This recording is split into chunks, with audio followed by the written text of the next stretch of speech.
Oui, très heureux, frères et sœurs, de vous retrouver encore cet après-midi. Nous rendons grâce à Dieu pour l'opportunité qui nous offre encore de pouvoir partager avec vous la parole de vie. Donc nous sommes ce soir encore dans le cadre de notre émission sur une série d'enseignements sur le retour de Jésus-Christ. Nous avons dit qu'il y aura l'accent plus sur le retour de Jésus-Christ, mais nous allons aussi aborder d'autres thèmes de la Bible. Que Dieu soit loué, merci pour cette marque de confiance que vous ne cessez de renouveler à notre modeste personne. Que Dieu vous bénisse richement. Nous allons prier avant de commencer notre exhortation de ce soir. Fermons nos yeux. Nous te rendons grâce, Dieu Tout-Puissant, Maître des temps et des circonstances. Cette bonne parole du royaume sera prêchée partout pour servir de témoignage, après quoi viendra le jugement. Merci pour la parole de ce soir où nous voulons nous entretenir avec mes frères et sœurs, que nous soyons de partout dans le monde, Seigneur. Que cette parole transperce le cœur, que cette parole restaure, que cette parole relève, que cette parole communique la vie, parce que ta parole est vie et esprit. Que cette parole console, que cette parole, Seigneur, restaure les familles, réconcilie les gens éternels et nous apporte la paix. Brisons toute œuvre de l'ennemi, brisons toute puissance d'interférence satanique. Nous proclamons le royaume, le règne de Jésus-Christ sur nos cœurs.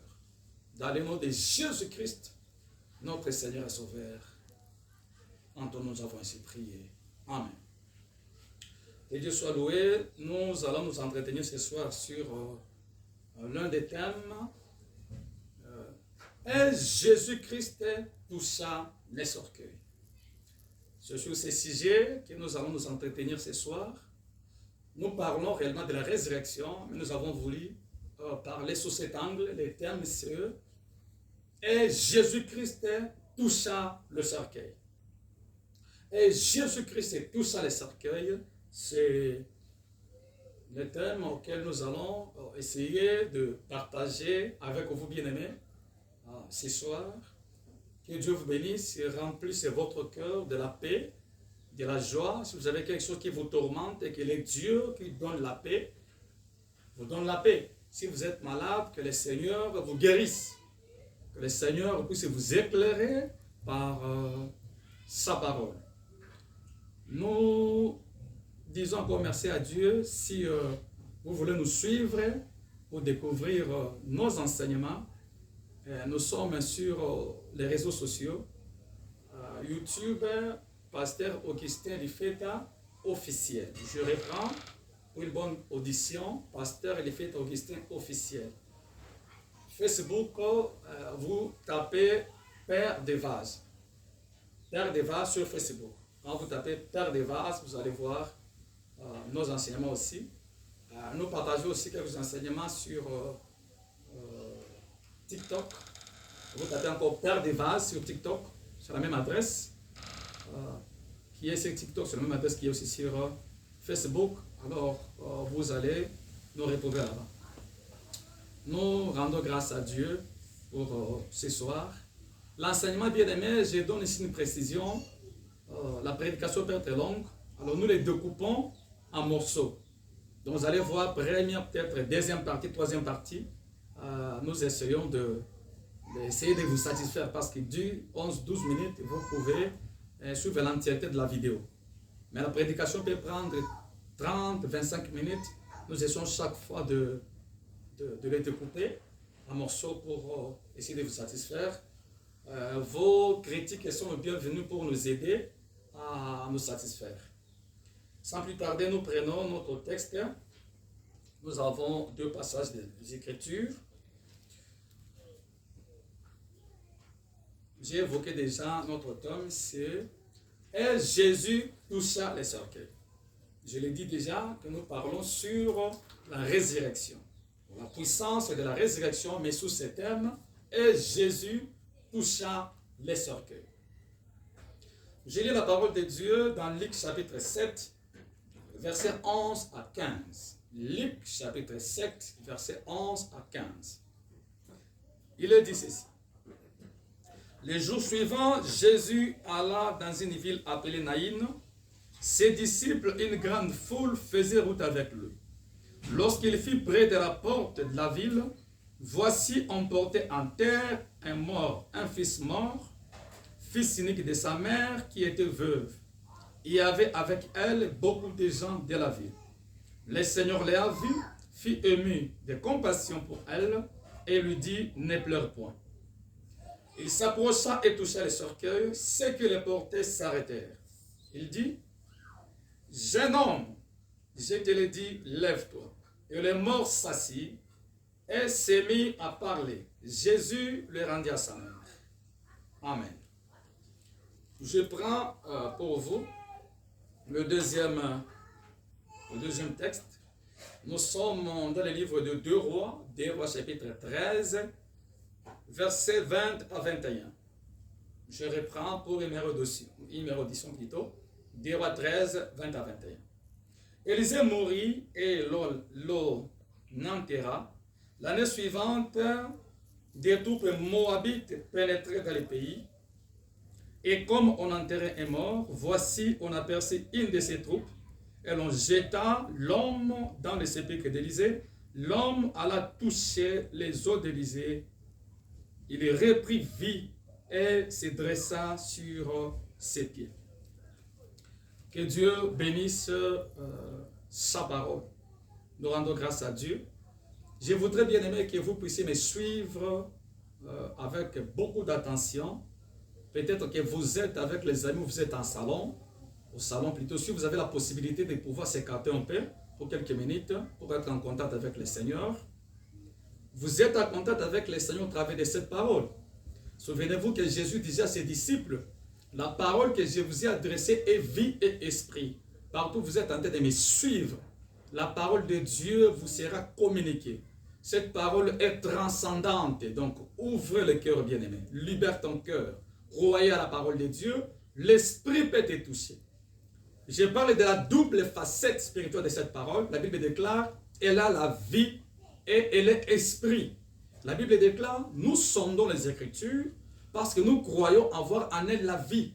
Dans cette parole, souvenez-vous bien aimé, il y a la vie. Cette parole a été incarnée. La parole a été spirituelle. Quand nous lisons l'évangile des Jean, la Bible déclare, la parole s'est incarnée dans un homme qu'on appelle Christ. Et cette parole est venue dans le monde. Quand nous parlons de la parole, nous parlons de Christ qui s'est incarné et après avoir accompli sa mission, il est encore mort et ressuscité. Christ est la parole. Au commencement était la parole était avec Dieu et la parole était Dieu. Entrer en contact avec cette parole bien-aimée, croyez à cette parole, c'est être affecté, être en contact avec celui qu'on appelle la résurrection. Celui qu'on appelle la résurrection, c'est la parole bien-aimée que nous sommes en train de vous communiquer ce soir. Que Dieu vous bénisse. Je parle d'une petite histoire de quoi il s'agissait. Je commence ici, on était dans la ville de Naïn, une ville qui était au sud de la ville de Galilée. À l'époque, le pays d'Israël avait 3 grandes provinces. Il y avait la Galilée, il y avait la Samarie et puis il y avait les Juda. Là, c'est à l'époque de Jésus. Et Galilée, c'était la plus grande province. La ville de Naïn, c'était une localité à 12 km de Nazareth, au sud de Galilée. Et la Bible déclare qu'il y avait une veuve avec son fils unique. Lorsque Jésus franchit le portail de la ville de Naïn, on était en train de faire la levée du corps pour aller enterrer ses fils. C'était le fils unique à la veuve. Et on faisait la levée du corps, on soulevait le corps pour aller enterrer. Les porteurs déjà sûrs, je ne sais pas si à l'époque, il y avait des corbières comme nous, il y avait des civières, donc on transportait les morts au travers des civières pour aller les enterrer. Et lorsque le porteur est soulevé la civière pour aller conduire le défunt dans les cortèges funèbres, Jésus entra aussi. Il pénétra dans la ville de Naïn. Ça signifie maintenant qu'il y avait croisement des 2 convois. les convois de la vie dont Jésus-Christ est le chef des files. Il y avait un autre convoi, les convois funèbres, où il y avait, en tête des files, il y avait le gens qui portaient, qui transportaient le défunt. Et ils se sont rencontrés. Lorsqu'ils se sont rencontrés, la veuve bien-aimée était en train de pleurer son fils unique, qui était sur le chemin pour l'amener pour aller l'enterrer. La Bible déclare toute la ville était en train d'accompagner la veuve. Ils étaient dans ces cortèges de la mort pour accompagner la veuve, enfin d'inhumer, d'amener son fils à sa dernière demeure. Les deux cortèges, les deux convois se sont rencontrés. Les convois de la vie et les convois de la mort. La Bible déclare, en se rencontrant, les deux convois, Jésus-Christ a vu la femme. Écoutez les 6 actions bien-aimées. Soyez connectés avec cette parole. Si vous vous connectez avec cette parole, qui est la vie, la puissance de Dieu peut te toucher. Et des choses qui sont mortes en toi. Peut-être les cellules, les gènes, tes affaires. Je ne sais pas qu'est-ce qui est affecté par la mort. La puissance de Dieu bien-aimé peut te saisir de là où tu es. En contact avec la parole de Dieu, la puissance de Dieu peut transformer, bien-aimé, des situations dans ta vie. C'est pourquoi je t'ai dit d'être connecté et d'être en contact avec la parole de Dieu. Il y a des choses qui vont se passer dans ton cœur. Souvenez-vous le chef des centurions, les centeniers romains. La Bible déclare, son serviteur était malade. À une dizaine de kilomètres, quand tu es venu voir Jésus, il a dit, Seigneur, si tu peux guérir mon serviteur, mais il est si loin de nous. Mais je crois, parce que moi aussi j'ai des soldats, je leur dis, fais ceci, fais cela, ils exécutent. Je crois que si tu me dis un mot, là où mon serviteur se trouve, il sera guéri. Et à l'heure même où Jésus parlait, là où se trouvait le serviteur était guéri. De la foi du centenier a guéri son serviteur. Je vais dire à quelqu'un, soyez connectés par la foi. Ne me regardez pas, soyez connectés à cette parole. Je suis le simple instrument par lequel le Seigneur passe pour te communiquer la parole. Et cette parole de la résurrection, c'est Jésus-Christ, la parole que je suis en train de vous communiquer, bien-aimés. Oui, ce soir. Que Dieu vous bénisse. La Bible déclare, voici, bien-aimés, les 6 raisons. La veuve a perdu son fils unique. Je ne sais pas qu'est-ce que vous avez perdu. Peut-être que vous êtes sur le déclin de votre vie. Rien ne marche. Vous êtes dans l'échec. Peut-être que vous êtes menacé dans une maladie mortelle. Une maladie transgénérationnelle, une maladie chronique. Vous n'avez pas de solution dans tel ou tel problème, bien-aimé. Jésus-Christ est vivant. Et si je suis en train de parler des conséquences du péché, plus quand je parle de la résurrection, c'est-à-dire la résurrection, bien-aimé, intervient là où il y a la mort. Je parle des conséquences de la mort. Ici, quand je parle de la mort, j'ai touché son aspect spirituel. La Bible déclare, tous ont péché et sont privés de la gloire de Dieu. La mort dont il est question ici, je parle plus sur les conséquences de la mort spirituelle. Les conséquences de la désobéissance à Dieu. Les conséquences de ne pas marcher avec Dieu. La conséquence des choses et d'une vie qui nous éloigne, bien aimé, du Seigneur. La veuve a été affectée parce que son fils unique était décédé. Et ont amené le fils pour l'enterrer. Les gens ont soulevé, les porteurs ont soulevé le fils, on l'a porté. C'est ainsi que Jésus-Christ est entré sur ce chemin. Maintenant, les cortèges de la mort et les cortèges de la vie se sont rencontrés. Lorsque les 2 cortèges se sont rencontrés, bien aimés, Jésus-Christ a vu la veuve. Je ne sais pas où est-ce que vous êtes en train, bien aimé, de me suivre, où que vous soyez. Jésus te connaît et connaît ton problème. Jésus, au milieu d'une multitude de personnes, a vu, bien aimé, cette veuve. C'est la première attitude de Jésus. La première action de Jésus. Ce soir, bien aimé, Jésus t'a vu dans ta situation. Je ne sais pas quels sont les moments que vous êtes en train de traverser. Peut-être que ce sont des moments difficiles. Jésus t'a vu. Parce qu'il entre déjà dans ton couloir, bien aimé. pendant que vous êtes en train de suivre ce message, Jésus-Christ est entré par la foi. Croyez que vous n'êtes pas seul. Par cette parole, il est entré sur les couloirs de ta vie, les couloirs de ta santé, les couloirs de ton mariage, où les choses ne tiennent plus debout. Christ a intimé l'ordre que le jeune garçon là qui était mort, de pouvoir s'élever. Et la vie a pénétré. Christ est ta vie, bien-aimé. Israël était dans une persécution terrible. On était en train de les persécuter. Ils étaient dans les corvées. On les flagellait en Égypte, bien-aimé. La Bible déclare, Dieu ayant vu la souffrance de son peuple, bien qu'ils étaient en Égypte, la Bible déclare, les Égyptiens marchaient sur les dos d'Israël, les écrasaient, le tyrannisaient. Mais Dieu a vu. La Bible déclare, quand Dieu a vu, il eut compassion et Dieu a décidé de descendre et de libérer son peuple. Et cela a été fait par l'entremise de Moïse. Bien-aimé, à chaque fois que Dieu voit une situation, il intervient. Il descend pour intervenir. C'est pourquoi, quand Jésus a vu cette femme veuve, la Bible déclare, la deuxième chose, Jésus eut compassion. La deuxième chose, Jésus eut compassion. Christ t'a vu. Et il voit dans quelle situation tu es en train de te trouver. Qu'est-ce que tu es en train de traverser comme situation difficile. Christ a eu compassion.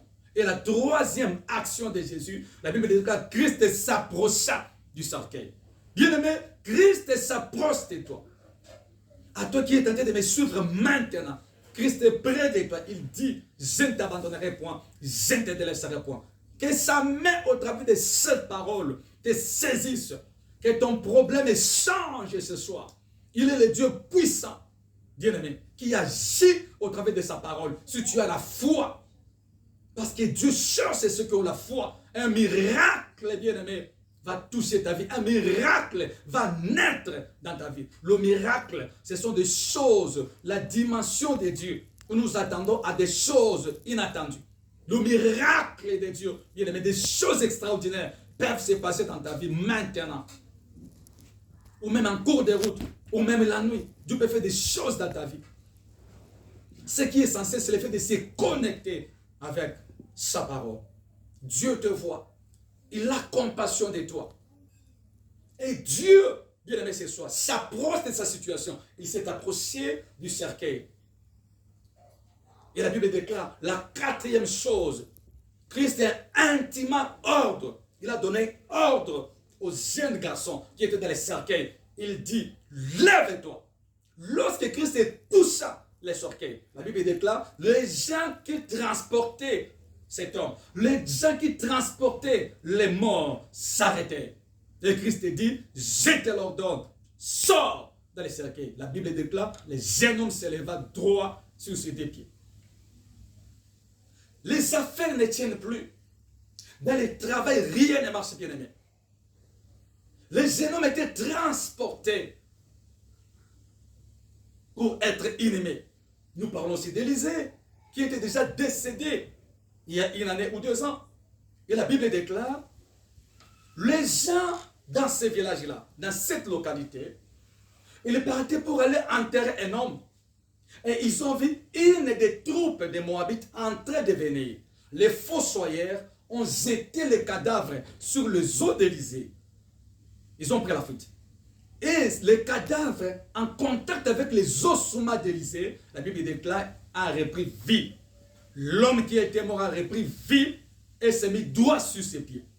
Dans le camp d'Élysée, cet homme a repris vie et s'est mis droit sur ses pieds. Dans le camp de veuve de Naïm, le jeune homme s'est levé et s'est mis droit sur ses pieds. Ici, je suis en train de parler de Jésus-Christ, qui est la résurrection et la vie. Je ne sais pas ton problème. Qu'est-ce que vous êtes en train de traverser? Peut-être ton cas, c'est comme le cas qui est arrivé à cet homme qu'on a jeté sur la tombe d'Élysée. Bien-aimé, qui cherchait à t'inhumer, qui cherchait à t'enterrer. Bien-aimé, il y a des gens qui ont porté cet homme pour aller l'enterrer. Mais lorsqu'ils ont vu une troupe de Moabites qui ont fait éruption en Israël. Les troupes moabites de pillards qui sont venus pour voler, pour détruire dans la ville d'Israël. Lorsque les gens qui enterraient, cet homme ont vu venir la troupe de Moabites, ils ont jeté les cadavres. Les gens qui ont voulu t'enterrer ne t'enterreront pas. Parce que le Seigneur va intervenir. L'armée du Seigneur va intervenir. La puissance de Dieu va intervenir. Cet homme qu'on allait enterrer, ça peut représenter le travail. Ça signifie que d'une manière spirituelle, vous êtes déjà enterré.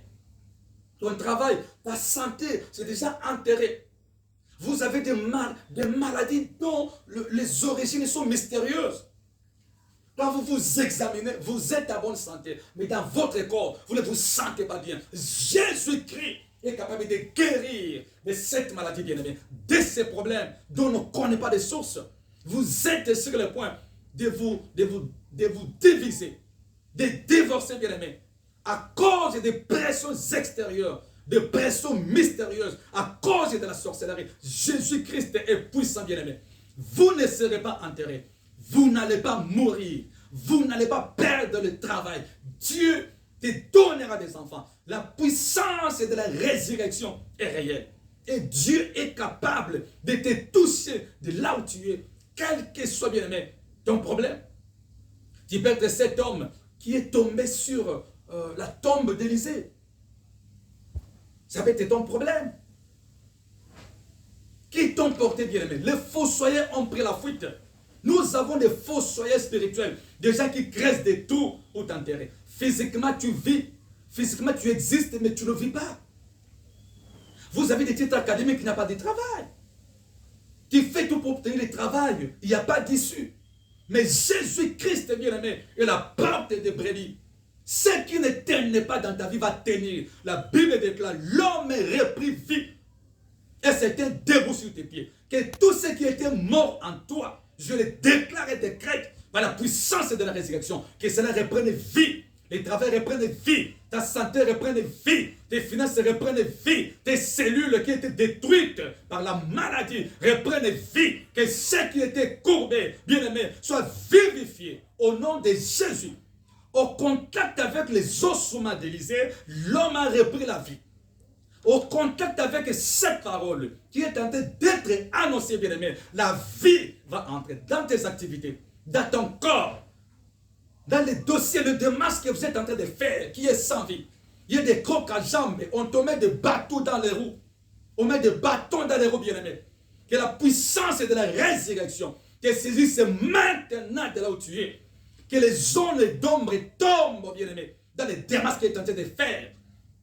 Il y a des barrières invisibles, des pressions que tu rencontres. Tu ne dors pas la nuit, bien-aimé. Que Dieu vous donne le repos. La puissance de la résurrection vous saisisse là où tu es. Et le garçon sortit dans la bière. La mise en bière s'était déjà faite. C'est-à-dire la personne était déjà dans le cercueil. Mais lorsque l'ordre a été intimé, l'ordre a été donné, dit Jésus-Christ, je te l'ordonne, lève-toi. Et l'homme est sorti dans le cercueil. Je suis en train de parler de quelqu'un ce soir. Que ton mariage sort dans le cercueil à cause de l'ordre que Christ a donné. Que ton mariage sort, ton travail, le dommage que vous êtes en train de faire, sort dans le cercueil. Ta vie, ta santé, qui était dans les cercueils, sort. Tes enfants sortent dans les cercueils. Vous avez des maladies bizarres, des réactions bizarres. Sortez dans les cercueils. Tu ne dors plus paisiblement. Tu n'as pas sommeil la nuit. Que Dieu te fasse sortir dans les cercueils des femmes, des maris de nuit. Sortez dans les cercueils des célibats. Sortez dans les cercueils de la condamnation. Sortez dans les cercueils de la malédiction. Le cercueil des condamnations, des lois établies. Sortez dans les cercueils. Parce que l'ordre a été intimé par le Seigneur Jésus-Christ. Pendant que je parle, si tu crois, la vie te sera communiquée. Il est écrit, les paroles que j'ai annoncées sont vie et esprit. Le Saint-Esprit ne connaît pas de distance. Il ne connaît pas de distance, bien-aimé. Avec une puissance de croisière, si tu crois, le Saint-Esprit te touchera. là où tu es. Que tout cercueil soit brisé. Des cercueils dans lesquels tu as été placé. Le cercueil dans lequel tu as été mis soit brisé. Le cercueil dans lequel, bien aimé, tes finances ont été cachées. Tu remarques des pertes de temps en temps. Des pertes mystérieuses. J'arrête cela. Que tout ce qui a été dans les cercueils soit brisé au nom de Jésus-Christ. Récupère ton fils. Et la Bible déclare, le fils de la veuve s'éleva et on le rendit à sa mère. Au nom de Jésus-Christ, que le cercueil là, dans lequel on avait placé ton mariage, soit brisé, que ton mariage te soit rendu. Que le cercueil dans lequel on a placé tes démarches, que le cercueil soit brisé, et que le succès, la réussite, bien-aimé, soit ton partage. Le cercueil dans lequel on a placé ta santé, on a placé ta vie, rien ne marche. À cause de l'ordre que Jésus nous a donné, que le cercueil en question soit brisé dans le nom de Jésus, des maladies transgénérationnelles, l'épilepsie, de maladies, bien aimées, qui n'ont pas de sources médicalement parlant. Au nom de Jésus-Christ, que cette maladie soit brisée, parce que Jésus est l'homme des douleurs, habitué à la souffrance. Il s'est substitué, bien aimé, en prenant notre place.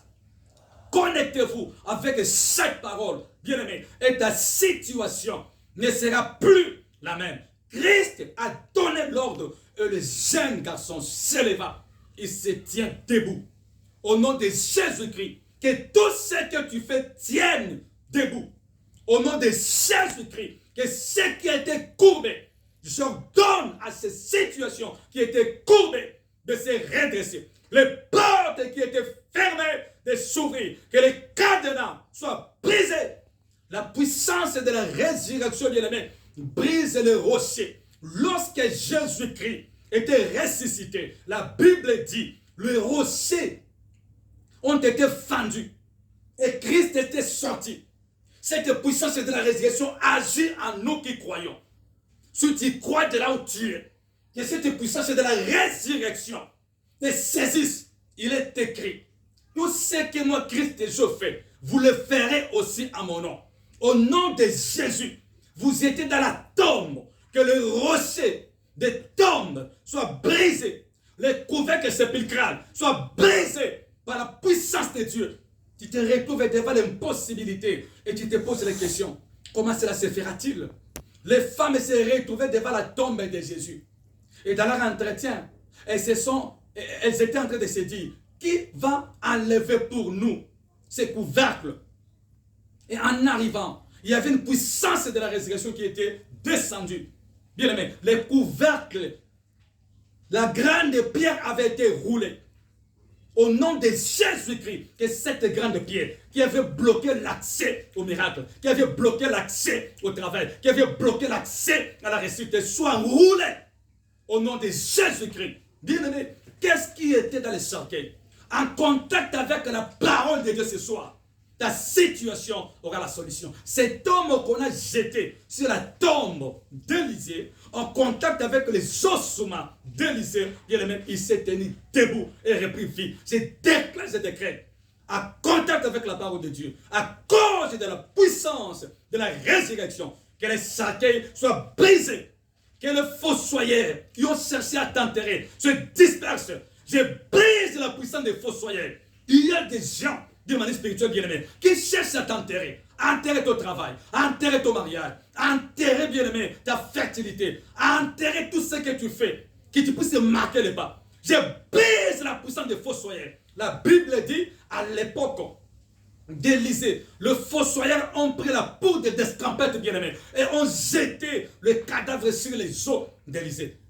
Tous ceux qui te combattaient, tous ceux qui ont cherché à t'inhumer, à t'enterrer, à t'ensevelir, au nom de Jésus, que la puissance de la résurrection les disperse au nom de Jésus-Christ et que tu tombes en contact avec la parole de Dieu et que tu te tiennes debout, que tout ce qui était mort, courbé, détruit, se tienne debout au nom de Jésus-Christ. Lorsque l'ordre a été intimé, les jeunes hommes se leva debout, il se releva et c'était debout. Et on rendit à la veuve son enfant. Que Dieu te donne tout ce qui est à toi. Tout ce qui était enterré, brisé dans les cercueils, Au nom puissant de Jésus, que les cercueils de la sorcellerie dans lesquels tu as été placé soient calcinés au nom de Jésus. Et que ce qui est à toi entre sur ton chemin et soit ta possession. Au nom de Jésus-Christ. Que Dieu soit béni, bien-aimé. L'Éternel est puissant ce soir. Le fait d'être connecté et d'être en contact avec cette parole, bien-aimé, changera ta situation. Cet homme qu'on allait enterrer à l'époque d'Élisée tomba dans les eaux d'Élisée. Et au contact avec les ossements du prophète, la vie est entrée. Un homme décédé, à combien de fortes raisons. Jésus dit, je suis la résurrection et la vie. Si quelqu'un croit en moi, il vivra même s'il est meurt. Même s'il meurt. De là où tu es. La mort peut être spirituelle. La mort peut être financière. La mort peut être sur le plan professionnel. Rien ne marche. La mort peut être dans tes affaires, dans tes études. La mort peut être dans la santé. Au contact avec cette parole, bien aimé, que la vie entre en toi. En termes de guérison pour ceux qui sont malades. Que la vie entre en toi. En termes de financement, de bénédiction. Pour les affaires, pour les finances, dans la santé que Dieu donne la guérison. Là, il y avait des choses bizarres, que le Seigneur intervienne. Toi qui ne dors pas, que Dieu te guérisse. Puissance de mari, de femme, de condamnation, soit brisée à cause de la puissance de la résurrection. Ce qui est arrivé à l'époque de Jésus, lorsque Jésus-Christ, avant d'être ressuscité, la Bible déclare, il y avait un tremblement de terre, les rochers fendus. Jésus a été de déclarer qu'il y ait dans ta vie des tremblements de terre, que les rochers soient fendus, que le cercueil soit brisé, qu'il y ait tremblement de la terre et que tu sois libéré. Et que Dieu puisse te donner, te rendre ce qui est à toi. Recevez ce qui est à toi. Au nom de Jésus-Christ. Si tu es malade, recevez la guérison qui est à toi. Parce que par le merci de Jésus-Christ, nous avons été sauvés. Dans le travail, rien ne marche. Recevez la vie. Ces démarches vont tenir. Les portes vont s'ouvrir. Tu vas recevoir des appels, bien-aimés. Et tu rendras gloire à Dieu. Que le Seigneur te bénisse. Pour une personne qui a été en train de nous s'ouvrir. Jésus-Christ est vivant.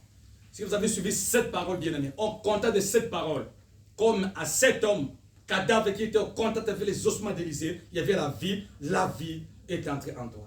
J'aimerais prier avec une personne. Ce soit peut-être que dans tout ce que nous sommes en train de parler, vous n'avez jamais vécu l'expérience, ce que nous disons, de recevoir Jésus comme Seigneur et Sauveur. Bien-aimé, la vie chrétienne, c'est une question de relation. Ta relation avec Dieu. Peut-être vous entendez parler de Jésus-Christ, mais vous n'avez jamais d'une manière expérimentale, personnelle comme ça, le vivre dans votre vie. Je peux vous aider à entrer en contact avec Jésus. Si tu confesses seulement et tu crois. Parce que la vie chrétienne, c'est une question de relations. Et ces relations se développent. Nous devons progresser dans notre relation avec le Seigneur. Les disciples étaient des serviteurs. À un certain moment de la vie, ils étaient devenus des amis de Jésus. Il dit, je ne vous appelle plus serviteurs, mais je vous ai appelé amis. À un certain moment, après la résurrection, il dit, va dire à mes frères. Donc, ils ont quitté des serviteurs aux amis, de l'amitié à la fraternité. Très important. Donc, pas seulement être là pour servir Dieu, mais aussi d'être en communion, en intimité avec lui. Parce que la vie chrétienne, il est question de la communion. Que Dieu vous bénisse. Tu pries avec moi. Dieu, la résurrection et la vie. Je déclare ce soir, j'ai écouté ta parole, Seigneur. Et j'ai été en contact avec cette parole. Je crois que je suis pécheur. Viens dans ma vie. J'ouvre mon cœur. Je te confesse et je te reçois dans ma vie comme sauveur. Et je vais te suivre comme Seigneur. Baptise-moi du Saint-Esprit. Efface mes péchés. Écris mon nom dans le livre de la vie. Donne-moi la vie éternelle. Remplis-moi du Saint-Esprit. Sois avec moi, Seigneur. Car tu as dit, tu ne m'abandonneras pas. Au nom de Jésus. Je prie avec quelqu'un. Tu vas mettre ta main sur le cœur. Je suis en train de prier. Croyez à ce qui a été fait, bien-aimé, ce soir. Parce que vous avez été en contact avec le Seigneur Jésus par la foi. Tu n'es plus dans les orgueils. Je prie. Au nom de Jésus-Christ de Nazareth. Oh Dieu Tout-Puissant. les cortèges de la mort rencontra, Seigneur, les convois funèbres. La Bible déclare Jésus a vu la veuve qui était attristée. Jésus eut compassion et dit à la veuve, ne pleure pas. Je te dis ce soir, que vous soyez, ou est-ce que vous êtes en train de me suivre? Je ne sais pas, peut-être en Afrique ou hors de l'Afrique. Que la puissance de Dieu te touche. Que Jésus-Christ entre dans les couloirs de ta vie. Je ne sais pas ton problème. Que Jésus-Christ entre. Que Jésus-Christ voie ta situation. Que Jésus ait compassion. Il te dit ce soir, ne pleure pas. N'aie pas peur. Que Christ s'approche de toi. Comme il s'est approché de cette veuve. Que Christ te touche. Parce que notre tome est que Jésus touche les cercueils. Qu'il touche ta maladie. Lorsque Christ touche sur les cercueils, ce qui transportait le cadavre bien-aimé s'arrêtait. Que Jésus touche ta santé au nom de Jésus. Que la maladie s'arrête. Que Jésus touche ta situation. Que la mort soit brisée. Que Jésus touche tes finances. Que la sécheresse parte, que les chèques tombent au nom de Jésus. Que Jésus touche ta vie. Que ce qui a été courbé se redresse. Que Jésus touche ta vie. Tu as été englouti bien-aimé dans une épaisse ténèbre. Que Jésus-Christ puisse t'éclairer, Seigneur. Que la main de Dieu t'ait touché de là où tu es. En contact avec cette parole. Que tout dans ta vie change. Au nom de Jésus-Christ. Tu es notre Seigneur et Sauveur. Amen. Que Dieu vous bénisse, bien-aimés. Nous rendons gloire au Seigneur pour ce soir. Que la gloire lui revienne. À la prochaine. Bye bye.